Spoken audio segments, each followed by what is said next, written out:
लीजिए सुनिए, आर्थर कानन डायल की लिखी कहानी the adventure of beryl coronet का हिंदी अनुवाद। बेरिल कोरोनेट का रोमांच मेरी यानी समीर गोस्वामी की आवाज में। होम्स, मैंने कहा जब मैं एक सुबह हमारी खिड़की के पास खड़ा होकर सड़क की ओर देख रहा था। ये देखो, कोई पागल इधर आ रहा है। दुख की बात है कि उसके घरवाले उसे अकेले बाहर आने देते हैं। मेरा दोस्त अपनी आराम कुर्सी से आलस से भरे अंदाज में उठा और अपने ड्रेसिंग गाउन की जेबों में हाथ डाले मेरे कंधे के ऊपर से झांकने लगा। वो एक कुजली ठंडी फरवरी की सुबह थी। पिछली रात की बर्फ अब भी जमीन पर मोटी परत में जमी हुई थी और सर्दियों की धूप में चमक रही थी। बेकर स्ट्रीट के बीच का रास्ता गाड़ियों के आने जाने से भूरे झुरमुट जैसे बर्फीले कीचड़ में बदल गया था, पर दोनों किनारों और फुटपाथों के ढेरों पर अब भी बर्फ वैसी ही सफेद थी जैसी गिरते वक्त थी।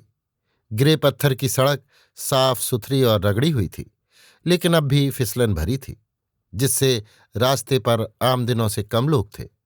दरअसल मेट्रोपॉलिटन स्टेशन की दिशा से कोई नहीं आ रहा था, सिवाय एक सज्जन के, जिसके अजीब से बर्ताव ने मेरा ध्यान खींचा था। वो तकरीबन 50 साल का आदमी था, लंबा चौड़े शरीर वाला और प्रभावशाली। उसका चेहरा बड़ा और तेज नए नक्श वाला था और उसकी चाल ढाल में अधिकार झलकता था। उसने सादगी में शान झलकाने वाला कपड़ा पहना था, काला फ्रॉक कोट, चमकदार टोपी, साफ भूरे गेटर्स और सुंदर सिलवाए मोती रंग के पेंट। लेकिन उसके हाव भाव उसकी गरिमा से बिल्कुल उलट थे। वो तेज भाग रहा था, बीच बीच में हल्के हल्के झटके लेकर, जैसे कोई थका हुआ आदमी जो दौड़ने का आदी नहीं, मुश्किल से अपने पैरों पर जोर डाल रहा हो। भागते हुए वो हाथों को ऊपर नीचे झटका दे रहा था, सिर हिला रहा था और अपना चेहरा अजीब अजीब तरह से मरोड़ रहा था। इसे क्या हुआ होगा? मैंने पूछा। ये तो घरों के नंबर देख रहा है। मेरा ख्याल है ये हमारे पास ही आ रहा है, होम्स ने हाथ रगड़ते हुए कहा। यहां? हाँ, मुझे लगता है कि ये किसी पेशेवर सलाह के लिए मुझसे मिलने आ रहा है। मैं लक्षण पहचानता हूं। हाँ, क्या मैंने कहा नहीं था? इतना कहते ही वो आदमी हाँफता फूंकता हमारे दरवाजे पर पहुंचा और घंटी ऐसे खींची कि पूरी इमारत गूंज उठी। कुछ क्षणों बाद वो हमारे कमरे में था, अब भी हाँफता हुआ, अब भी इशारों में बोलता हुआ, लेकिन उसकी आंखों में इतनी गहरी पीड़ा और निराशा का भाव था कि हमारे होठों की मुस्कान एक पल में दया और भय में बदल गई। कुछ देर तक वो बोल नहीं पाया, बस अपने शरीर को झुलाता रहा और बाल नोचता रहा, जैसे कोई व्यक्ति जो पूरी तरह विवेक खो बैठा हो। फिर अचानक खड़े होकर उसने सिर दीवार में इतनी जोर से पटका कि हम दोनों झट से उसकी ओर दौड़े और उसे पकड़कर कमरे के बीचों बीच खींच लाए। शर्लॉक होम्स ने उसे एक आराम कुर्सी पर बैठाया, उसके पास बैठकर उसका हाथ थपथपाया और उसी शांत दिलासा देने वाले लहजे में बात करने लगा जिसे वो बहुत अच्छी तरह जानता था। आप मेरे पास अपनी कहानी बताने आए हैं, है ना? उसने कहा। जल्दबाजी में आप थक गए हैं, कृपया पहले थोड़ा संभलिए, फिर मैं खुशी से आपका कोई भी छोटा सा मसला सुनूंगा। वो आदमी कुछ देर तक बैठा रहा, उसका सीना तेजी से उठ गिर रहा था, जैसे वो अपनी भावनाओं से लड़ रहा हो। फिर उसने रूमाल से अपना माथा पोंछा, होठों को कसा और हमारी ओर मुड़ा। निश्चित ही आप सोचते होंगे कि मैं पागल हूं, उसने कहा। मुझे दिखता है कि आप किसी बड़े संकट से गुजरे हैं, होम्स ने उत्तर दिया। ईश्वर ही जानता है। हाँ, उसने कहा। ऐसी मुसीबत जिसने मेरा विवेक तक हिला दिया, इतनी अचानक और इतनी भयानक कि मैं इसे सह नहीं पा रहा। सार्वजनिक बदनामी का सामना तो शायद मैं कर लेता, हालांकि मेरे जीवन पर कभी कोई दाग नहीं लगा। निजी दुख तो हर इंसान के हिस्से में आता है, पर जब दोनों, निजी और सार्वजनिक संकट, एक साथ और इस तरह भयानक रूप में आ जाएं, तो आत्मा तक कांप जाती है। और ये मामला सिर्फ मेरा नहीं, देश के सबसे उच्च कुलीन लोग भी इसमें फंस सकते हैं, अगर इस भयंकर स्थिति से बाहर निकलने का कोई रास्ता न मिला। कृपया अपने आप को संभालिए महोदय, होम्स ने कहा, और मुझे साफ साफ बताइए कि आप कौन हैं और आपके साथ क्या घटा है। मेरा नाम, हमारे आगंतुक ने कहा, शायद आपने सुना होगा, मैं एलेक्जेंडर होल्डर हूं। थ्रेडनीडल स्ट्रीट की banking company holder and Stevenson का साझेदार। ये नाम वास्तव में हमारे लिए जाना पहचाना था। लंदन की दूसरी सबसे बड़ी निजी बैंकिंग संस्था के वरिष्ठ साझेदार का नाम। तो फिर क्या ऐसा हो गया था कि लंदन के इतनी प्रतिष्ठित व्यक्ति को इस दुखद हालत में हमारे दरवाजे तक आना पड़ा। हम उत्सुकता से प्रतीक्षा करते रहे जब तक कि उन्होंने अपने आप को संभाला और कहानी बताने के लिए तैयार हुए। मुझे लगता है समय बहुत कीमती है, उन्होंने कहा।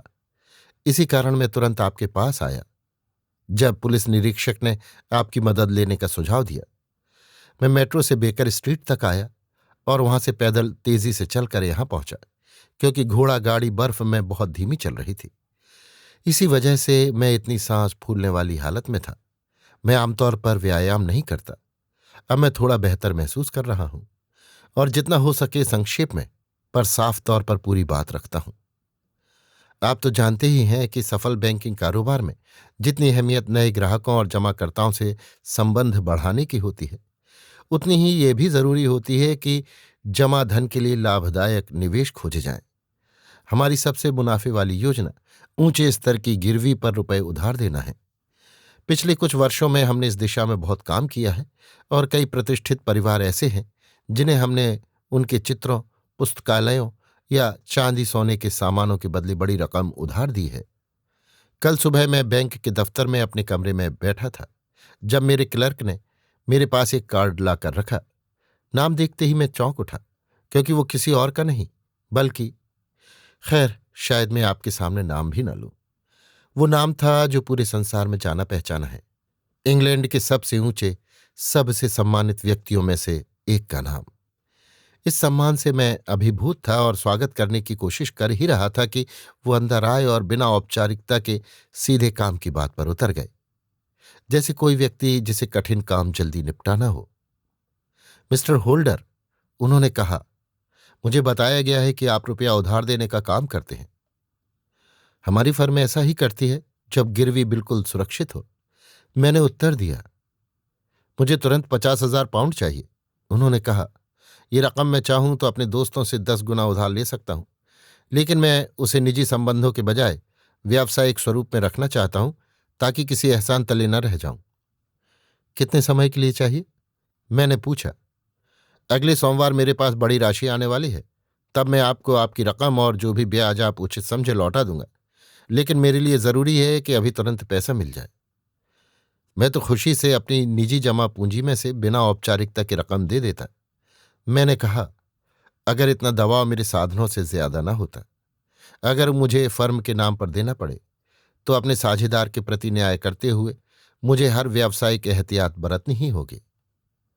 मुझे ऐसा ही पसंद है, उन्होंने कहा और अपनी कुर्सी के बगल में रखे एक चौकोर काले मुरक्कों के बक्से को उठाया। आपने बेरेल कोरोनेट का नाम तो सुना ही होगा। बिल्कुल, वो तो साम्राज्य की सबसे अनमोल राजमुकुट जैसी वस्तुओं में से एक है, मैंने कहा। ठीक है, उन्होंने बक्सा खोला और अंदर नरम गुलाबी मखमल पर जड़ा वो अद्भुत गहना रखा हुआ था। इसमें 39 बड़े बड़े बेरिल रत्न हैं, उन्होंने कहा, और जिस सुनहरी नक्काशी में ये जड़ा है उसकी कीमत आंकी नहीं जा सकती। इसका सबसे कम अनुमान भी उस रकम का दूना है जो मैं उधार मांग रहा हूं। मैं इसे अपने गिरवी के रूप में आपके पास छोड़ने को तैयार हूं।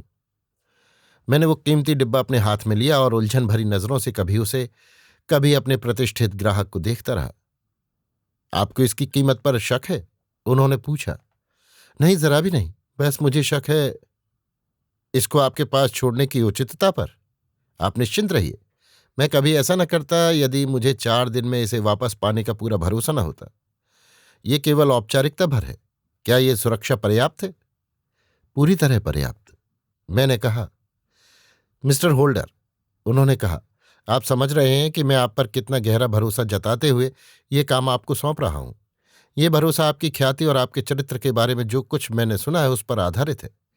मैं अपेक्षा करता हूं कि आप इस मामले को पूरी सावधानी और गोपनीयता से संभालेंगे, किसी भी चर्चा या अफवाह से दूर रहेंगे। सबसे बढ़कर इस राजमुकुट की सुरक्षा पूर्ण सतर्कता से करेंगे, क्योंकि मुझे ये कहने की जरूरत नहीं कि यदि इसे कोई हानि पहुंची तो एक बड़ा सार्वजनिक कांड खड़ा हो जाएगा। इसे जरा भी नुकसान पहुंचना उसके पूरी तरह नष्ट हो जाने जितना ही गंभीर होता, क्योंकि ऐसे बेरिल रत्न पूरी दुनिया में और कहीं नहीं है और उनका स्थानापन्न संभव नहीं। फिर भी मैं इसे आपके पास पूरे विश्वास के साथ छोड़ रहा हूं और सोमवार की सुबह स्वयं आकर इसे वापस लूंगा। जब मैंने देखा कि मेरा ग्राहक जल्द जाने को उतावला है तो मैं और कुछ न भूला। मैंने अपने कैशियर को बुलाया और आदेश दिया कि उसे 50 1000 पाउंड के नोट दे दिए जाए। लेकिन जब मैं अकेला रह गया और वो कीमती डिब्बा मेरे सामने मेज पर रखा था, तब मैं अपनी जिम्मेदारी की विशालता सोचकर कुछ घबरा गया। कोई शक नहीं था कि ये राष्ट्रीय संपत्ति थी और अगर इस पर जरा सा भी संकट आया तो भयानक बदनामी होगी। मुझे पहले से ही पछतावा होने लगा कि मैंने इसे अपने पास रखने की बात मान ली, पर अब मामला पलटने का समय गुजर चुका था। मैंने उसे अपने निजी सेफ में बंद किया और फिर से अपने काम में लग गया। शाम को जब घर जाने का समय आया तो मुझे ये बात अनुचित लगी कि इतनी अनमोल वस्तु को दफ्तर में छोड़ दूं। बैंक की तिजोरियां पहले भी तोड़ी जा चुकी थी, फिर मेरी क्यों नहीं हो सकती थी? अगर ऐसा हुआ तो मैं किस मुसीबत में पड़ जाऊंगा। इसलिए मैंने निश्चय किया कि अगले कुछ दिन मैं ये डिब्बा हमेशा अपने साथ रखूंगा, ताकि ये कभी मेरी पहुंच से दूर न जाए। उसी सोच के साथ मैंने एक घोड़ा गाड़ी बुलाई और इसे लिए स्ट्रैथम स्थित अपने घर लौट आया। ऊपर अपने कमरे में जाकर मैंने इसे अपने ड्रेसिंग टेबल के अलमारी में ताला लगाकर रख दिया और तब जाकर कुछ चैन लिया। अब जरा मेरे घर के हालात पर भी गौर करें मिस्टर होम्स, ताकि आप पूरी स्थिति समझ सकें। मेरे घोड़े की देखभाल करने वाला नौकर और मेरा छोटा सहायक घर के बाहर ही सोते हैं, इसलिए उन्हें हम अलग रख सकते हैं। मेरे पास 3 नौकरानियां हैं जो कई सालों से सेवा में हैं और जिनकी ईमानदारी पर कोई शक नहीं। एक और है लूसी पार, जो दूसरी सहायक नौकरानी है। वो मेरे यहाँ कुछ ही महीनों से काम कर रही है। हालांकि वो बहुत अच्छे चरित्र प्रमाण के साथ आई थी और अब तक उसने हमेशा मुझे संतुष्टि ही किया है। वो बहुत सुंदर लड़की है, जिससे कुछ लोग आकर्षित होकर घर के आसपास चक्कर लगाने लगे। यही उसकी एकमात्र कमी है, लेकिन हम सभी मानते हैं कि वो अंदर बाहर ईमानदार और सीधी सादी है। इतना कर्मचारियों के बारे में। मेरा परिवार बहुत छोटा है, इसलिए उसे बताने में समय नहीं लगेगा। मैं विधुर हूं और मेरा एक ही बेटा है, ऑर्थर। वो मेरे लिए निराशा का कारण रहा है मिस्टर होम्स, बहुत गहरी निराशा। इसमें मेरा ही दोष है, इसमें संदेह नहीं। लोग कहते हैं मैंने उसे बिगाड़ दिया और शायद ये सच भी है। जब मेरी प्यारी पत्नी का देहांत हुआ तो मेरा पूरा स्नेह उसी पर केंद्रित हो गया। मैं उसके चेहरे से मुस्कान मिटते नहीं देख सकता था, इसलिए उसकी हर इच्छा पूरी की। शायद हम दोनों के लिए बेहतर होता अगर मैं ज्यादा सख्त होता, पर मैंने तो केवल भलाई ही चाही थी। मैं चाहता था कि वो मेरा व्यवसाय संभाले, पर उसमें कारोबारी समझ का अभाव था। वो मनचला और असंयमी था, और सच कहूं तो मैं उसे बड़ी रकम के पास भी नहीं देख सकता था। जवान होकर वो एक ऊंचे तबके के क्लब में शामिल हुआ और अपनी मिलनसार शैली के कारण जल्द ही धनवान और खर्चीले लोगों के बीच घुल मिल गया। उसने ताश के बड़े दांव खेलने शुरू कर दिए और घुड़दौड़ों पर पैसा उड़ाने लगा, और बार बार उसे अपनी मर्यादा की कर्जदारी चुकाने के लिए अग्रिम रकम के लिए मुझसे विनती करनी पड़ी। उसने कई बार उन बुरे साथियों से दूरी बनाने की कोशिश की, लेकिन हर बार उसका मित्र सर जॉर्ज बर्नवेल उसे वापस खींच लाता। और सच कहूं, मुझे हैरानी नहीं होती कि सर जॉर्ज बर्नवेल जैसा व्यक्ति उस पर प्रभाव क्यों डाल सका। वो अक्सर उसे मेरे घर भी लाता था और मुझे भी महसूस हुआ कि उसके व्यक्तित्व का आकर्षण टालना कठिन है। वो आर्थर से उम्र में बड़ा है, दुनिया देख भाल चुका, सब कुछ जानकार, बातों में तेज और रंग रूप में सुंदर आदमी। फिर भी जब मैं बिना किसी प्रभाव के तटस्थ होकर सोचता हूं तो उसके निंदक स्वभाव और उसकी आंखों में झलकती चमक देखकर यकीन हो जाता है कि उस पर भरोसा नहीं किया जाना चाहिए। मैं ऐसा सोचता हूं और मेरी छोटी मैरी भी ऐसा ही सोचती है। उस महिला का मन तो चेहरे से व्यक्ति का मर्म पहचान लेता है। और अब सिर्फ उसी का जिक्र बाकी है। वो मेरी भतीजी है, लेकिन जब 5 साल पहले मेरे भाई की मृत्यु हुई और वो अकेली रह गई तो मैंने उसे गोद लेकर अपनी बेटी की तरह पाला। वो मेरे घर की रौनक है, मीठी, स्नेही, सुंदर, अप्रतिम गृहिणी और उतनी ही कोमल और शांत। वो मेरा दाहिना हाथ है। मैं नहीं जानता उसके बिना मेरा क्या होता। सिर्फ एक बात में उसने मुझे निराश किया। मेरे बेटे ने 2 बार उससे विवाह के लिए पूछा, क्योंकि वो उसे बहुत चाहता है, लेकिन दोनों बार उसने इनकार कर दिया। मेरा मानना है अगर कोई उसे सही राह पर ला सकता था तो वो वही थी, और शायद विवाह उसके जीवन को पूरी तरह बदल देता। पर अब अफसोस, बहुत देर हो चुकी है, हमेशा के लिए देर। अब मिस्टर होम्स, आप मेरे घर में रहने वाले लोगों को जानते हैं, तो मैं अपनी दुख भरी कहानी आगे बढ़ाता हूं। उस रात हम डिनर के बाद ड्राइंग रूम में कॉफी पी रहे थे। मैंने आर्थर और मैरी को अपने अनुभव के बारे में बताया और उस कीमती खजाने की बात भी जो हमारे घर की छत के नीचे था। बस अपने क्लाइंट का नाम छिपा लिया। मुझे पूरा यकीन है कि लूसी पार, जो कॉफी लाई थी, वो कमरे से जा चुकी थी, लेकिन ये नहीं कह सकता कि दरवाज़ा बंद था या नहीं। मेरी और आर्थर बहुत उत्सुक हुए और मशहूर मुकुट देखना चाहते थे, पर मैंने उसे परेशान न करना ही ठीक समझा। तुमने उसे कहाँ रखा है? आर्थर ने पूछा। मेरे अपने ब्यूरो में, मैंने कहा। तो भगवान करे रात में घर में चोरी न हो जाए, उसने कहा। वो बंद है, मैंने उत्तर दिया। अरे, उस ब्यूरो का किसी भी पुरानी चाबी से ताला खुल जाएगा। जब मैं छोटा था तो मैंने उसे बॉक्स रूम की अलमारी की चाबी से खोला था। वो अक्सर इसी तरह लापरवाही से बातें करता था, इसलिए मैंने उसकी बात पर ध्यान नहीं दिया। लेकिन उस रात वो बहुत गंभीर चेहरे के साथ मेरे कमरे तक मेरे पीछे आया। देखिए पापा, उसने नीची नजर करते हुए कहा, क्या आप मुझे 200 पाउंड दे सकते हैं? नहीं, बिल्कुल नहीं, मैंने तेजी से कहा। मैं पहले ही तुम्हारे पैसों के मामले में बहुत उदार रहा हूं। आप बहुत दयालु रहे हैं, उसने कहा, लेकिन मुझे ये पैसा जरूर चाहिए, नहीं तो मैं क्लब में फिर कभी मुंह नहीं दिखा सकूंगा। और वो तो बहुत अच्छा होगा, मैंने गुस्से में कहा। लेकिन आप ये नहीं चाहेंगे कि मैं बदनाम होकर वहां से जाऊं, उसने कहा। मैं उस अपमान को बर्दाश्त नहीं कर सकता। मुझे किसी न किसी तरह ये पैसा जुटाना ही होगा, और अगर आप नहीं देंगे तो मुझे और तरीका ढूंढना पड़ेगा। मैं बहुत क्रोधित हुआ, क्योंकि ये उस महीने में तीसरी बार उसकी मांग थी। तुम्हें मुझसे 1 पैसे की भी उम्मीद नहीं रखनी चाहिए, मैंने चिल्लाकर कहा। इस पर उसने झुककर प्रणाम किया और बिना एक शब्द कहे कमरे से चला गया। उसके जाते ही मैंने अपना ब्यूरो खोला, ये देखने के लिए कि मेरा खजाना सुरक्षित है या नहीं, और फिर उसे फिर से बंद कर दिया। उसके बाद मैंने घर का एक चक्कर लगाया ताकि पक्का कर लूं कि सब कुछ ठीक से बंद है। ये काम आमतौर पर मैरी करती थी, लेकिन उस रात मैंने खुद करना बेहतर समझा। जब मैं सीढ़ियों से नीचे आया तो देखा कि मैरी हाल की खिड़कियों के पास खड़ी थी, जिसे उसने मेरे पहुंचते ही बंद करके लगा दिया। पापा, उसने थोड़ी घबराई सी होकर कहा, क्या आपने लूसी नौकरानी को आज बाहर जाने की इजाजत दी थी? बिल्कुल नहीं, वह अभी अभी पीछे के दरवाजे से आई है। मुझे पूरा यकीन है कि वो बस साइड गेट तक किसी से मिलने गई थी, लेकिन ये सुरक्षित नहीं है, इसे रोकना चाहिए।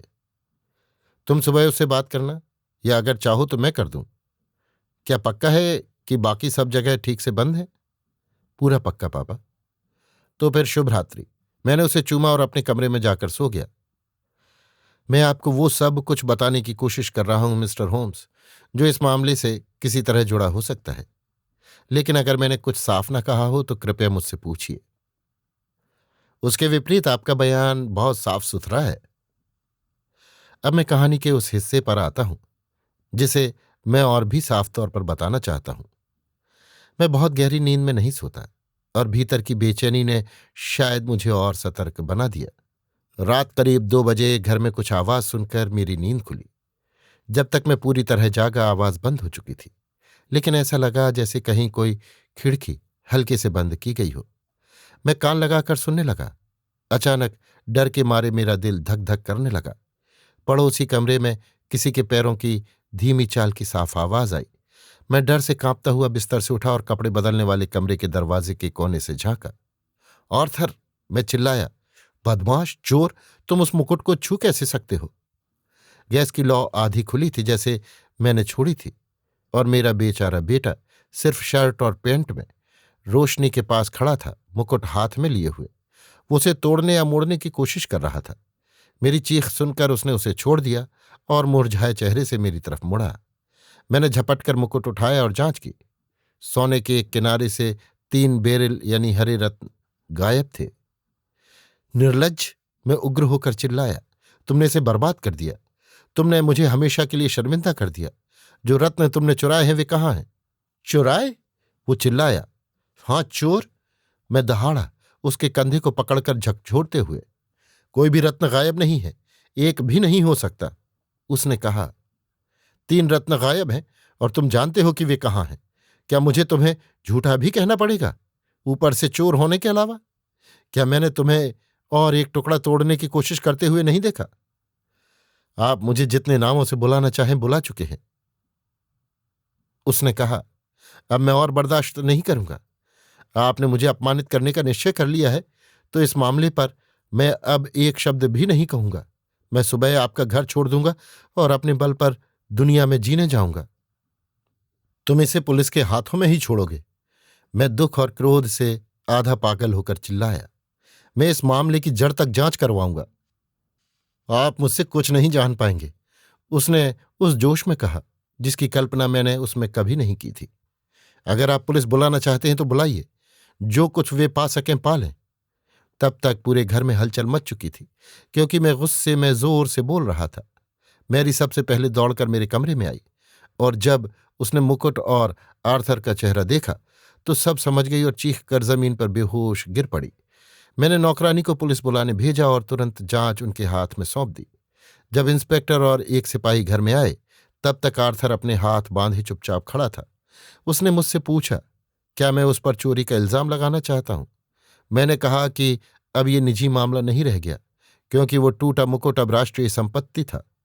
मैंने तय किया कि कानून को अपना रास्ता पूरा चलना चाहिए। कम से कम, उसने कहा, आप मुझे तुरंत गिरफ्तार न करें। अगर मुझे 5 मिनट के लिए बाहर जाने की इजाजत मिल जाए तो ये आपके लिए भी अच्छा रहेगा और मेरे लिए भी, ताकि तुम भाग सको या शायद जो चुराया है उसे कहीं छिपा सको, मैंने कहा। फिर अपने भयानक हालात को समझते हुए मैंने उससे विनती की कि वो याद रखे, ये सिर्फ मेरी नहीं बल्कि मुझसे कहीं ऊंचे व्यक्ति की प्रतिष्ठा का सवाल था। उसने ऐसा कांड छेड़ने की धमकी दी थी जो पूरे देश को हिला सकता था। मैंने कहा, अगर तुम बस इतना बता दो कि वे 3 रत्न कहाँ हैं तो ये सब टल सकता है। अब मामले का सामना करो, मैंने कहा। तुम रंगे हाथ पकड़े गए हो, कोई स्वीकारोक्ति तुम्हें और दोषी नहीं बना सकती। अगर तुम कम से कम अपनी गलती की भरपाई करने की इतनी कोशिश करो कि बता दो वे बेरिल कहाँ हैं, तो सब माफ किया जाएगा और भुला दिया जाएगा। अपनी माफी उन लोगों के लिए बचा कर रखिए जो उसका अनुरोध करें, उसने मुंह फेरते हुए व्यंग्य से कहा। मैं समझ गया कि वो मेरी किसी बात से नहीं पिघलेगा। अब एक ही रास्ता था। मैंने इंस्पेक्टर को बुलाया और उसे उनके हवाले कर दिया। तुरंत तलाशी ली गई, न सिर्फ उसके शरीर की बल्कि उसके कमरे और घर के हर हिस्से की जहां वो रत्न छिपा सकता था, लेकिन कोई निशान नहीं मिला। हमारे समझाने और धमकाने पर भी उस बेचारे लड़के ने मुंह नहीं खोला। आज सुबह उसे कोठरी में भेज दिया गया और पुलिस की सारी औपचारिकताओं के बाद मैं सीधे आपके पास दौड़ा आया, आपसे विनती करने के आप अपनी सूझबूझ से ये रहस्य सुलझाएं। पुलिस खुद मान चुकी है कि वो इस समय कुछ नहीं समझ पा रही। आप जितना खर्च जरूरी समझें करें। मैं पहले ही 1000 पाउंड का इनाम घोषित कर चुका हूं। हे भगवान, मैं क्या करूं? एक ही रात में मैंने अपनी इज्जत, अपने रत्न और अपने बेटे तीनों खो दिए। मैं क्या करूं?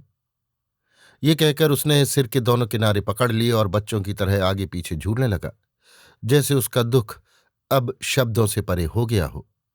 शर्लॉक होम्स कुछ मिनटों तक चुप बैठा रहा। भौहें सिकुड़ी हुई और नजरें आग पर टिकी। क्या आपके घर में बहुत मेहमान आते हैं? उसने पूछा। नहीं, बस मेरा पार्टनर अपने परिवार के साथ और कभी कभार आर्थर का कोई दोस्त। सर जॉर्ज बर्नवेल कुछ बार हाल में आया है, उसके सिवा कोई नहीं। क्या आप खुद समाज में ज्यादा जाते हैं? आर्थर जाता है, मैरी और मैं घर पर ही रहते हैं। हम दोनों को ये पसंद नहीं। एक जवान लड़की के लिए ये कुछ असामान्य है। वो शांत स्वभाव की है और फिर वो बहुत छोटी भी नहीं है, 24 साल की है। आपकी बातों से लगता है कि ये घटना उस पर भी गहरी चोट कर गई है। भयावह। वो मुझसे भी ज्यादा परेशान है। तुम दोनों में से किसी को भी बेटे की बेगुनाही पर शक नहीं? भला शक कैसे हो सकता है जब मैंने अपनी आंखों से उस मुकुट को उसके हाथ में देखा था। मैं उसे निर्णायक प्रमाण नहीं मानता। क्या मुकुट का बाकी हिस्सा भी खराब था? हाँ, वो मुड़ा हुआ था। तो क्या आपको नहीं लगता कि उसे सीधा करने की कोशिश कर रहा होगा? भगवान आपका भला करे। आप मेरे और उसके लिए जो कुछ कर सकते हैं कर रहे हैं, लेकिन ये बहुत कठिन काम है। वो वहां कर ही क्या रहा था? अगर उसका इरादा सही था तो उसने बताया क्यों नहीं? ठीक यही बात। और अगर उसका इरादा गलत था तो उसने झूठ क्यों नहीं गढ़ा? उसकी चुप्पी दोनों तरफ इशारा करती है। इस मामले में कई अजीब बातें हैं। पुलिस को उस आवाज के बारे में क्या लगा जिससे आपकी नींद खुली थी? वे कहते हैं कि वो आवाज शायद आर्थर ने अपने कमरे का दरवाजा बंद करते हुए पैदा की होगी। वाह, अच्छी कहानी है। जैसे कोई अपराध करने वाला आदमी इतना शोर करेगा कि घर के सब लोग जाग जाएं। फिर उन रत्नों के गायब होने के बारे में उन्होंने क्या कहा? वे अभी भी फर्श के तख्तों को ठोक रहे हैं और फर्नीचर की जांच कर रहे हैं, इस उम्मीद में कि शायद रत्न वहीं कहीं मिल जाएं। क्या उन्होंने घर के बाहर देखने का सोचा है? हाँ, उन्होंने असाधारण मेहनत दिखाई है। पूरा बगीचा पहले ही बारीकी से जांचा जा चुका है। अब मेरे प्रिय सज्जन, होम्स ने कहा, क्या अब ये बात आपको साफ नहीं लग रही कि ये मामला जितना आपने या पुलिस ने शुरू में सोचा था उससे कहीं गहराई तक जाता है? आपको ये एक साधारण घटना लगी, पर मुझे ये अत्यंत जटिल प्रतीत होती है। सोचिए, आपकी धारणा में क्या क्या शामिल है। आप ये मानते हैं कि आपका बेटा अपने कमरे से नीचे आया, जोखिम उठाकर आपके ड्रेसिंग रूम में गया, आपका ब्यूरो खोला, मुकुट निकाला, फिर बलपूर्वक उसका एक हिस्सा तोड़ा, उसके बाद कहीं और जाकर उन 39 में से 3 रत्न इतनी कुशलता से छिपा दिए कि कोई उन्हें ढूंढ नहीं पा रहा, और बाकी 36 रत्न लेकर उसी कमरे में लौट आया जहां पकड़े जाने की सबसे अधिक संभावना थी। बताइए, क्या यह धारणा टिकाऊ लगती है? तो और क्या हो सकता है? बैंकर ने निराशा में हाथ फैलाकर कहा, अगर उसके इरादे सही थे तो वो उन्हें खुलकर बता क्यों नहीं देता? यही तो हमें पता लगाना है, होम्स ने उत्तर दिया। तो अब मिस्टर होल्डर, अगर आप अनुमति दें तो हम साथ में स्ट्रेथम चलें और 1 घंटे तक मामले के विवरणों को और गहराई से देखें। मेरे मित्र ने मुझसे भी उनके साथ चलने का आग्रह किया और मैं भी उत्साह से तैयार हो गया, क्योंकि इस कहानी ने मेरे मन में जिज्ञासा और सहानुभूति दोनों जगा दी थी। मानना पड़ेगा कि बैंकर के बेटे का दोष मुझे भी उतना ही स्पष्ट लग रहा था जितना उसके दुखी पिता को, पर मुझे होम्स की समझ पर इतना भरोसा था कि जहां तक वो संतुष्ट नहीं था वहां उम्मीद अब भी बाकी थी। पूरे रास्ते वो लगभग कुछ बोले नहीं, बस सिर झुकाए बैठे रहे, टोपी आंखों पर खींचे हुए गहरी सोच में डूबे। हमारे ग्राहक के मन में थोड़ी आशा जागी प्रतीत हो रही थी और वे व्यावसायिक बातों पर हल्की बातचीत करने लगे। एक छोटी सी रेल यात्रा और उससे भी छोटी पैदल दूरी के बाद हम फेयर बैंक पहुंचे, जो उस महान धनवान व्यक्ति का साधारण पर सुरुचिपूर्ण निवास था। फेयर बैंक एक बड़े आकार का सफेद पत्थर का चौकोर मकान था, जो सड़क से कुछ पीछे बना था। सामने बर्फ से ढका लॉन और 2 तरह के गाड़ी मार्ग थे, जो जाकर बड़े लोहे के फाटक पर मिलते थे। दाहिनी तरफ एक छोटी लकड़ी की झुरमुटनुमा जगह थी, जो 2 सुंदर लताओं की दीवार के बीच बने सकरे रास्ते से रसोई के दरवाजे तक जाती थी। यही सप्लाई या नौकरों का रास्ता था। बाईं तरफ एक गली थी जो अस्तबल तक जाती थी। वो मकान की जमीन के भीतर नहीं थी, बल्कि एक छोटी सार्वजनिक राह थी जिसका उपयोग कम ही होता था। होम्स ने हमें दरवाजे पर खड़ा छोड़ दिया और खुद धीरे धीरे घर के चारों ओर घूमे, सामने के हिस्से से होते हुए नौकरों के रास्ते से और पीछे बगीचे के किनारे से घूमते हुए अस्तबल वाली गली तक। वो इतना समय बाहर रहे कि मिस्टर होल्डर और मैं अंदर डाइनिंग रूम में जाकर आग के पास बैठ गए और उनके लौटने का इंतजार करने लगे। हम चुपचाप बैठे थे कि दरवाज़ा खुला और एक युवा महिला अंदर आई। वो औसत से कुछ लंबी थी, पतली काया, काले बाल और काली आंखें, जो उसके पीले चेहरे के कारण और गहरी लग रही थी। इतनी अत्यधिक सफेदी मैंने किसी औरत के चेहरे पर शायद ही देखी हो। होठों में भी कोई रंग नहीं था, पर आंखें रोने से लाल थीं। वो बिना कुछ कहे अंदर आई, पर उसकी उपस्थिति से जो गहरी उदासी झलकी, वो सुबह के बैंकर के दुख से भी अधिक प्रभावशाली थी। उसके व्यक्तित्व में दृढ़ता और संयम झलक रहा था। मुझे नजरअंदाज करते हुए वो सीधे अपने मामा के पास गई और उसके सिर पर कोमल हाथ फेरा। आपने आदेश दे दिया ना पापा, कि आर्थर को रिहा कर दिया जाए? उसने कहा, नहीं नहीं मेरी बच्ची, इस मामले की तह तक जाना जरूरी है। पर मैं पूरी तरह यकीन से कहती हूं कि वो निर्दोष है। आप जानते हैं, औरतों की सहज समझ कभी गलत नहीं होती। मुझे पूरा विश्वास है कि उसने कुछ गलत नहीं किया, और बाद में आप उसके साथ इतनी कठोरता करने पर पछताएंगे। अगर वो निर्दोष है तो फिर चुप क्यों है? कौन जाने, शायद इसलिए कि आपने उस पर शक किया। मैं शक कैसे न करता, जब मैंने अपनी आंखों से वो मुकुट उसे हाथ में पकड़े देखा। अरे, पर उसने बस उसे देखने के लिए उठाया था। कृपया मेरी बात मानिए, वो निर्दोष है। सब छोड़ दीजिए और इस पर अब ज्यादा बात मत कीजिए। ये सोचना भी भयानक है कि हमारा प्यारा आर्थर जेल में है। मैं तब तक इसे नहीं छोड़ूंगा जब तक वे रत्न मिल न जाएं। कभी नहीं मैरी। आर्थर से तुम्हारा स्नेह तुम्हें मेरे ऊपर आने वाले भयानक परिणामों से अंधा कर रहा है। इसे छिपाने के बजाय मैंने लंदन से एक सज्जन को बुलाया है जो इस पर गहराई से जांच करेंगे। ये सज्जन? उसने मेरी ओर मुड़कर कहा। नहीं, उनका मित्र। वो चाहते हैं कि हम उन्हें अकेला छोड़ दें। वो इस समय अस्तबल वाली गली में है।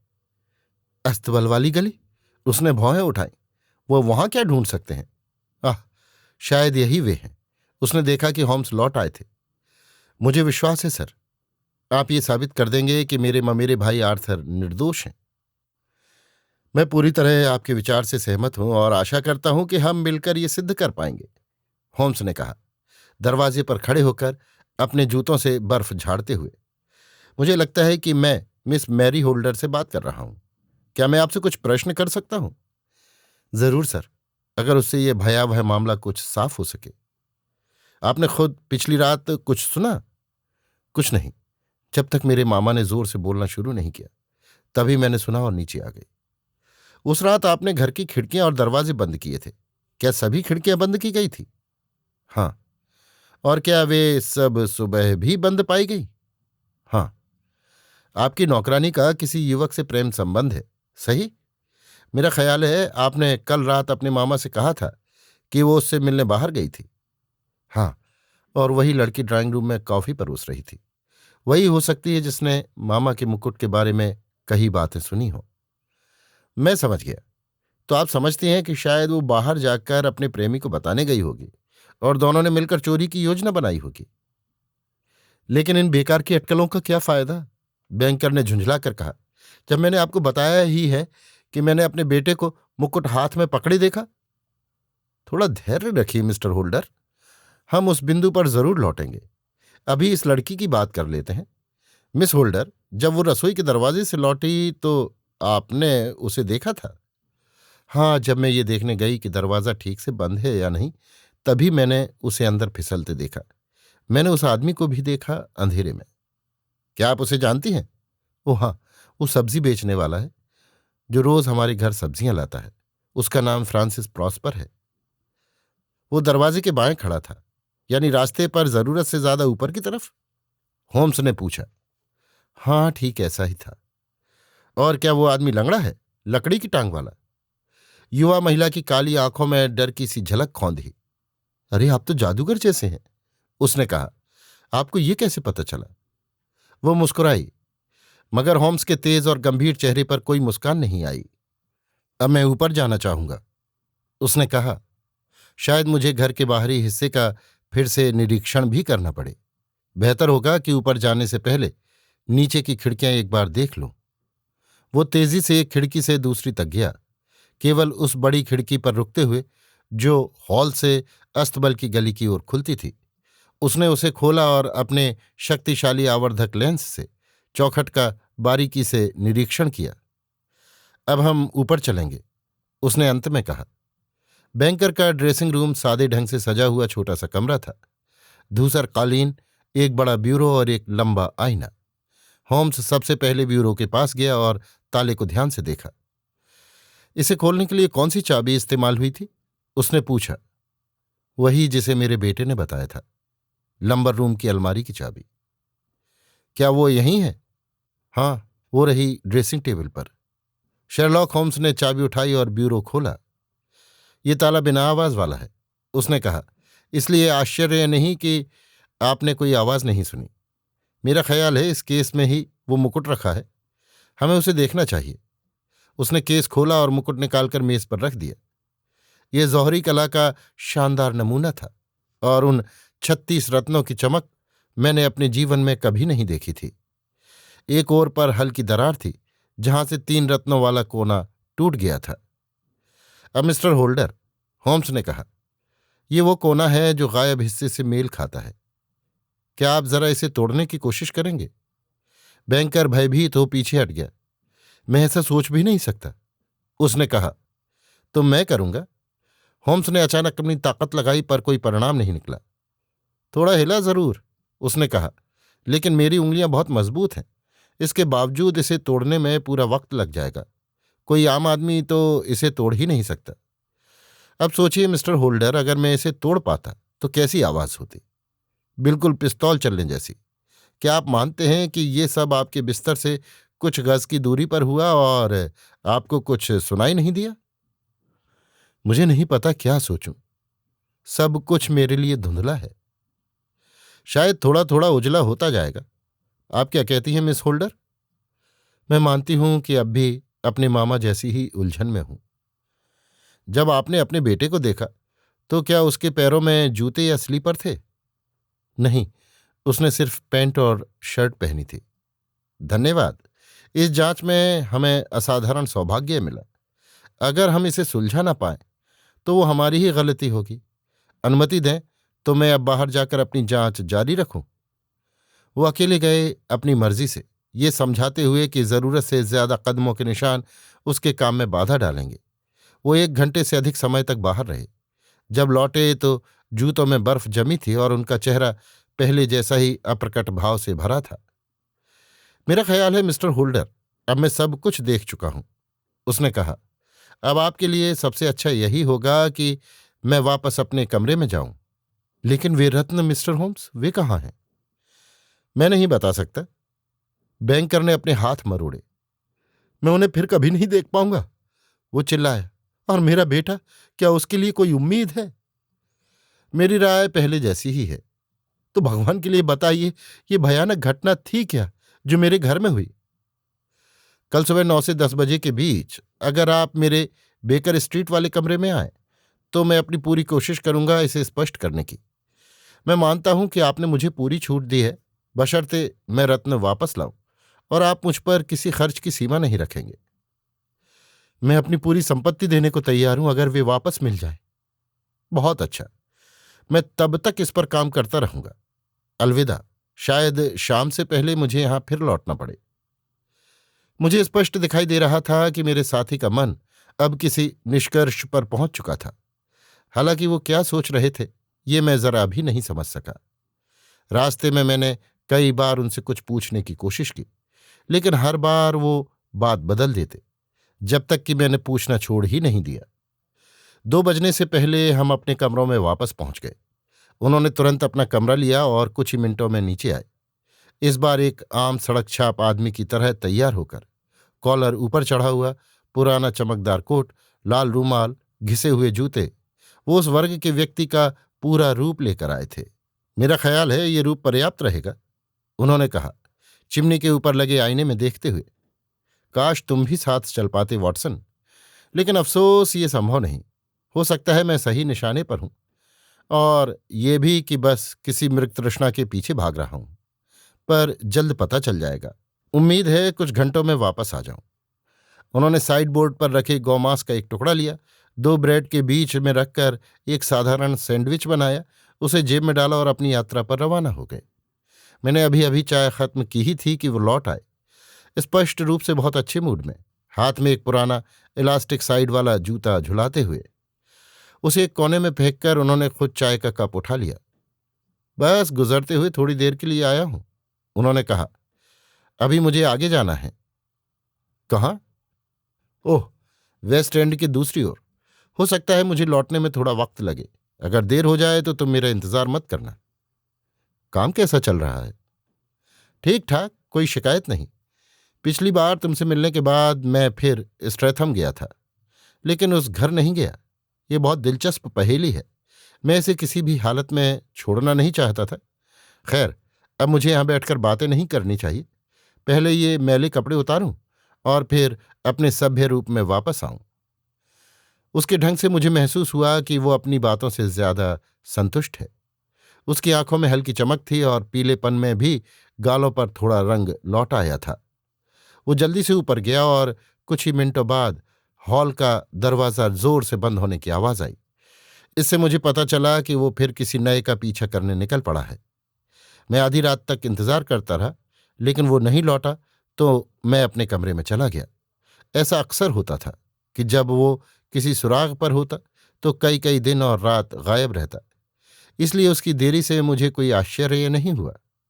मुझे पता नहीं वो किस समय लौटा, लेकिन जब सुबह मैं नीचे नाश्ते के लिए आया तो वो वहां पहले से मौजूद था। एक हाथ में अखबार और दूसरे में कॉफी का कप। पूरी तरह तरोताजा दिख रहा था। माफ करना वॉटसन, उसने कहा, तुम्हारे बिना ही मैंने शुरुआत कर दी, लेकिन याद है हमारे ग्राहक ने आज सुबह जल्दी मिलने का समय तय किया था। क्यों, अभी तो 9 से ऊपर हो गया है, मैंने जवाब दिया। शायद वही होंगे, मुझे किसी के दरवाज़ा खटखटाने की आवाज़ आई थी। सचमुच वही हमारे मित्र बैंकर थे। उनके रूप में आए परिवर्तन को देखकर मैं हैरान रह गया। उनका चेहरा, जो पहले भरा हुआ और मजबूत दिखता था, अब सिकुड़ा और गमगीन लग रहा था। बाल भी कुछ और सफ़ेद दिखाई दे रहे थे। वो उस थकान और निराशा के साथ अंदर आए जो पिछले दिन के उनके तीव्र गुस्से से भी अधिक दुखद थी। मैंने आगे बढ़कर उन्हें कुर्सी पर बैठाया। मुझे समझ में नहीं आता मैंने ऐसा क्या किया कि मुझ पर इतनी कड़ी परीक्षा आई, उन्होंने कहा। बस 2 दिन पहले तक मैं खुश और समृद्ध आदमी था, जिसके जीवन में कोई चिंता नहीं थी। अब मैं अकेला और बदनाम बुढ़ापा जीने को मजबूर हूं। एक मुसीबत दूसरे के पीछे आ रही है। मेरी भांजी मैरी मुझे छोड़कर चली गई है। छोड़कर चली गई? हाँ, आज सुबह उसका बिस्तर खाली था, कमरा सूना पड़ा था और हॉल की मेज पर मेरे नाम एक चिट्ठी पड़ी थी। कल रात मैंने दुख के मारे बिना गुस्से के उससे बस इतना कहा था कि अगर उसने मेरे बेटे से शादी की होती तो शायद सब कुछ ठीक रहा होता। शायद ये कहना मेरी भूल थी। उसी बात का जिक्र उसने अपने पत्र में किया है। मेरे प्यारे मामा, मुझे लगता है कि मैंने आपके जीवन में मुसीबतें ला दी, और अगर मैंने अलग तरीके से व्यवहार किया होता तो ये भयानक दुर्भाग्य शायद टल जाता। इस विचार के साथ मैं अब कभी आपके घर में चैन से नहीं रह सकती। मुझे हमेशा के लिए आपको छोड़ना होगा। मेरे भविष्य की चिंता मत कीजिए, उसकी व्यवस्था हो चुकी है, और सबसे बढ़कर मुझे ढूंढने की कोशिश मत कीजिए, वो व्यर्थ होगी और मेरे लिए भी तकलीफ दे। जीवन या मरण में आपकी हमेशा स्नेहमयी मैरी। मिस्टर होम्स, इस पत्र का क्या मतलब है? क्या आपको लगता है ये आत्महत्या की ओर इशारा करता है? नहीं नहीं, बिल्कुल नहीं। दरअसल ये बात सबसे अच्छी दिशा में जाती लग रही है। मुझे विश्वास है मिस्टर होल्डर कि आप अपनी परेशानियों के अंत के करीब हैं। अरे, आप ऐसा कह रहे हैं? तो फिर आपको कुछ पता चला मिस्टर होम्स? आपने कुछ जान लिया है? बताइए, वे रत्न कहाँ हैं? क्या आपको लगता है प्रत्येक रत्न के लिए 1000 पाउंड की कीमत ज्यादा होगी? मैं तो 10-10 हजार दूं। इतनी जरूरत नहीं, 3000 में मामला निपट जाएगा। और हाँ, एक छोटा सा इनाम भी रहेगा। आपकी चेकबुक है? ये रही कलम। बेहतर होगा कि आप 4000 पाउंड का चेक बना दें। बैंकर ने भ्रमित चेहरे के साथ चेक लिख दिया। होम्स मेज की ओर गया, अपनी दराज से सुनहरी धातु का एक छोटा त्रिकोणीय टुकड़ा निकाला जिसमें 3 रत्न जड़े थे, और उसे मेज पर रख दिया। खुशी की चीख के साथ हमारे ग्राहक ने उसे पकड़ लिया। आपने इसे पा लिया, वो हाँफते हुए बोला। मैं बच गया, मैं बच गया। उसकी खुशी इतनी ही तीव्र थी जितना पहले दुख था। वो अपने मिले रत्नों को सीने से लगा रोने लगा। एक और चीज है जो आपको करनी होगी मिस्टर होल्डर, शर्लॉक होम्स ने कुछ कठोर स्वर में कहा। कर्ज? उसने कलम उठाई। राशि बताइए, मैं चुका दूं। नहीं, ये कर्ज मुझ पर नहीं है। वो उस उदार युवक आपके बेटे पर किया जाना है, जिसने इस मामले में अपना आचरण इतना गरिमापूर्ण रखा कि मैं चाहता हूं अगर मेरा कोई बेटा होता तो वो भी ऐसा ही करता। तो ये रत्न आर्थर ने नहीं लिए थे? मैंने कल भी कहा था और आज दोबारा कह रहा हूं, नहीं। आपको पूरा यकीन है? तो चलिए तुरंत उससे मिलने चलते हैं, ताकि उसे बता दें कि सच्चाई उजागर हो चुकी है। वो पहले से जानता है। जब मैंने सब सुलझा लिया तो मैं उससे मिलने गया। जब उसने मुझे कुछ नहीं बताया तो मैंने सारी बात उसे बताई। उसने स्वीकार किया कि मैं सही था और केवल कुछ छोटे बिंदु जो मुझे अस्पष्ट लग रहे थे उन्हें स्पष्ट कर दिया। लेकिन आज सुबह की आपकी खबर शायद उसे पूरी तरह खुलने पर मजबूर कर दे। भगवान के लिए अब बताइए तो सही, ये रहस्य ही क्या था? मैं बताता हूं और वो सब भी समझाऊंगा कि मैं इस निष्कर्ष तक कैसे पहुंचा। पर पहले वो बात कहनी है जो कहना मेरे लिए भी कठिन है और सुनना आपके लिए भी। आपकी भांजी मैरी और सर जॉर्ज बर्नवेल के बीच गुप्त संबंध था। अब वे दोनों एक साथ भाग गए हैं। मेरी मैरी? असंभव। दुर्भाग्य से ये सिर्फ संभव नहीं बल्कि निश्चित है। ना आप और ना आपके बेटे को उस व्यक्ति का असली चरित्र पता था जब उसे आपने अपने घर के दायरे में आने दिया। वो इंग्लैंड के सबसे खतरनाक लोगों में से एक है। बर्बाद, जुआरी, पूरी तरह गिरा हुआ आदमी, दिल और जमीर से खाली। आपकी भांजी इन बातों से अनजान थी। उसने उसके प्रेम प्रस्तावों पर विश्वास कर लिया, जैसा वो पहले 100 और औरतों से कर चुका था। उसे लगा कि वही एक औरत है जिसने उसका दिल जीत लिया। भगवान जाने उसने क्या क्या कहा, पर इतना तय है कि वो उसकी कठपुतली बन गई और लगभग हर शाम उससे मिलती थी। मैं इसे मान नहीं सकता और न मानूंगा, बैंकर कांपती आवाज में बोला। तो मैं बताता हूं कि पिछली रात आपके घर में क्या हुआ। जब आप अपने कमरे में जा चुके थे, ऐसा मैरी ने सोचा, तो वो नीचे उतरी और अस्तबल वाली खिड़की से अपने प्रेमी से बात करने लगी। उसके पैरों के निशान बर्फ में गहराई तक धंसे थे। वो लंबे समय तक वहां खड़ा था। मैरी ने उसे मुकुट के बारे में बताया। सोने की उसकी लालसा उस बात से भड़क उठी और उसने मैरी को अपने प्रभाव में ले लिया। मुझे पूरा विश्वास है कि वो आपसे प्रेम करती थी, पर कुछ औरतें ऐसी होती हैं जिनके भीतर प्रेमी का प्रेम बाकी सब रिश्तों को मिटा देता है। शायद वो भी ऐसी ही थी। वो उसकी बातें पूरी तरह सुन भी नहीं पाई थी कि उसने आपको सीढ़ियों से उतरते देखा। उसने झटपट खिड़की बंद की और आपसे नौकरानी के लकड़ी पैर वाले प्रेमी की कहानी साझा की, जो पूरी तरह सच थी। आपका बेटा आर्थर आपसे झगड़े के बाद सोने चला गया था, पर क्लब के कर्जों के कारण बेचैन था। आधी रात उसे दरवाजे के पास से किसी के धीरे चलने की आहट आई। उसने उठकर देखा तो अपनी ममेरी बहन को छिपते छिपाते आपके ड्रेसिंग रूम की ओर जाते देखा। हैरानी से वो कुछ कपड़े पहनकर अंधेरे में ही देखने लगा कि क्या होता है। थोड़ी देर बाद वो फिर कमरे से बाहर आई और गलियारे की रोशनी में आपके बेटे ने देखा कि उसके हाथ में वही कीमती मुकुट था। वो सीढ़ियां उतर गई और वो डर से कांपते हुए उसके पीछे पीछे गया और आपके कमरे के पास पर्दे के पीछे छिप गया, जहां से वो नीचे हॉल का दृश्य देख सकता था। उसने देखा कि मैरी ने खिड़की धीरे से खोली, मुकुट किसी छायादार व्यक्ति को बाहर दे दिया, फिर खिड़की बंद कर जल्दी से अपने कमरे की ओर लौट गई। इतनी पास से गुजरी कि उसकी सांस तक महसूस हो रही थी। जब तक वो यानी मैरी वहां थी, ऑर्थर कुछ नहीं कर सकता था, क्योंकि ऐसा करने का मतलब होता है उसकी प्रिय स्त्री को सार्वजनिक रूप से अपमानित करना। लेकिन जैसे ही वो गई उसे एहसास हुआ कि ये आपके लिए कितना बड़ा आघात होगा और इसे ठीक करना कितना जरूरी है। वो उसी हाल में नंगे पांव नीचे भागा, खिड़की खोली, बर्फ पर कूदा और गली की ओर दौड़ा, जहां उसे चांदनी में एक अंधेरा साया दिखाई दिया। सर जॉर्ज बर्नवेल भागने की कोशिश कर रहा था, लेकिन आर्थर ने उसे पकड़ लिया। दोनों में मुकुट के लिए झगड़ा हुआ। आपका बेटा एक तरफ से खींच रहा था और उसका विरोधी दूसरी तरफ से। मल्ल युद्ध में आर्थर ने सर जॉर्ज की आंख के ऊपर चोट मारी। फिर अचानक कुछ टूटा और पाया कि मुकुट अब उसके हाथ में है। वो तुरंत लौट आया, खिड़की बंद की, ऊपर आपके कमरे में गया और देखा कि मुकुट झगड़े में मुड़ गया था। वो उसे सीधा करने ही वाला था कि आप वहां पहुंच गए। क्या ये संभव है? बैंकर ने कांपती आवाज में कहा। आपने उसे नाम लेकर गाली दी, जबकि उस क्षण वो आपके सबसे गहरे आभार का पात्र था। वो सच्चाई बताने में असमर्थ था, क्योंकि ऐसा करने से उसे उस स्त्री का राज खोलना पड़ता, जो वैसे भी उसके योग्य नहीं थी। उसने शिष्टता का परिचय दिया और उसका रहस्य अपने सीने में रख लिया। इसलिए ही तो वो मुकुट देखकर चीख पड़ी और बेहोश हो गई। मिस्टर होल्डर चिल्लाए। हे भगवान, मैं कितना अंधा था! और जब उसने 5 मिनट बाहर जाने की अनुमति मांगी, बेचारा वो तो वहां जाकर ये देखना चाहता था कि टूटा हुआ टुकड़ा झगड़े वाली जगह पर तो नहीं पड़ा। मैंने उसे कितना गलत समझा। जब मैं आपके घर पहुंचा, होम्स ने आगे कहा, तो मैंने चारों ओर बहुत ध्यान से बर्फ में निशान देखने शुरू किए।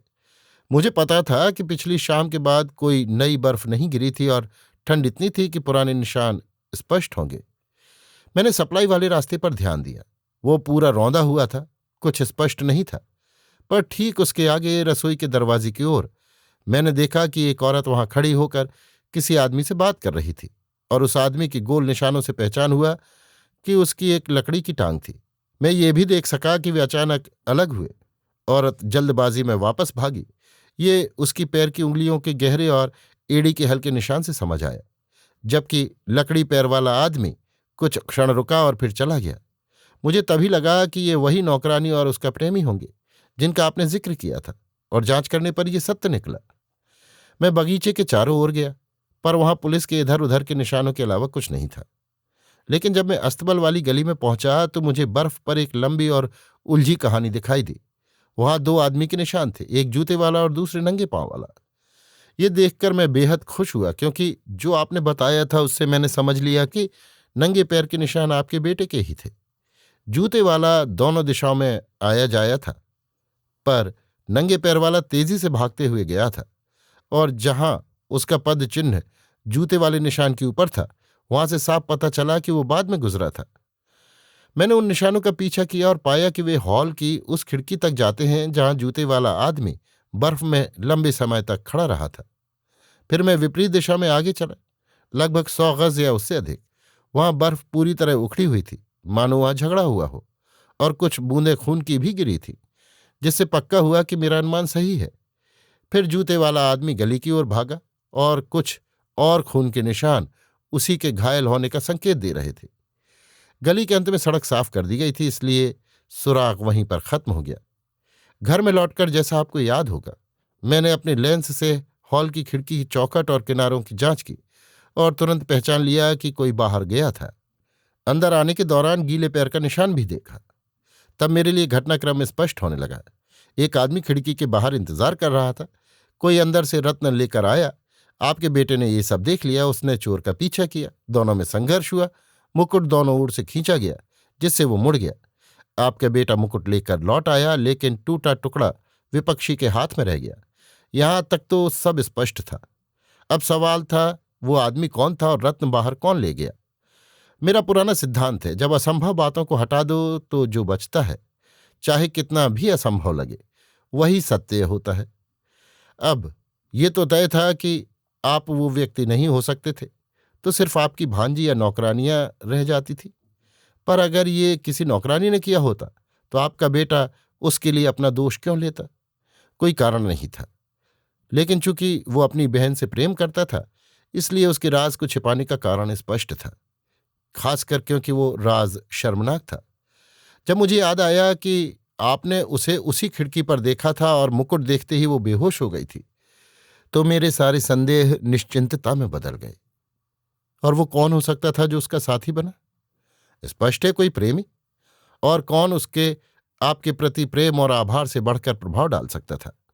मुझे पता था कि आप ज्यादा बाहर नहीं जाते और आपके परिचितों का दायरा बहुत छोटा है, लेकिन उन गिने चुने लोगों में से एक था सर जॉर्ज बर्नवेल। मैंने उसके बारे में पहले भी सुना था। औरतों के बीच उसकी बुरी साख थी। वही व्यक्ति होगा जिसने जूते पहने थे और गायब रत्नों को अपने पास रखा था।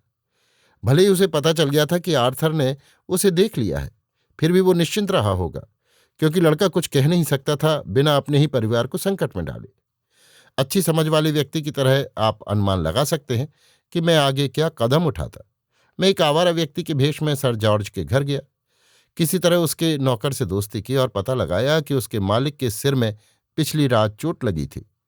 आखिरकार 6 शिलिंग खर्च करके मैंने उसके पुराने जूते खरीद लिए, ताकि पूरी तरह पक्का कर सकूं। फिर उन्हें लेकर मैं स्ट्रेथम पहुंचा और देखा कि वे निशानों से पूरी तरह मेल खाते थे। मैंने कल शाम गली में एक फटेहाल आदमी देखा था, मिस्टर होल्डर ने कहा।